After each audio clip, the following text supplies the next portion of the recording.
Umani ng papuri mula kay Senate President Francis Cheese Escudero ang ginawang pagsuko ni Pastor Apollo C. Quiboloy sa mga otoridad nitong araw ng Linggo.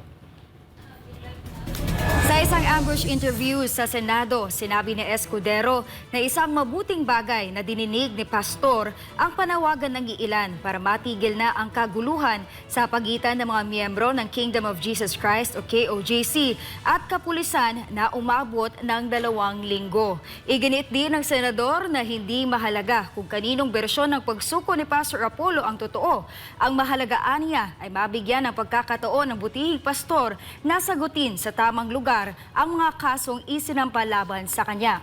Bagamat inaasahan na ipapatawag sa Senado at Kamara para imbestigahan, ay pinaalala naman ni Escudero na may kustodiya din kay Pastor Apollo ang Korte ng Pasig City kaugnay sa mga kasong isinampa laban sa kanya.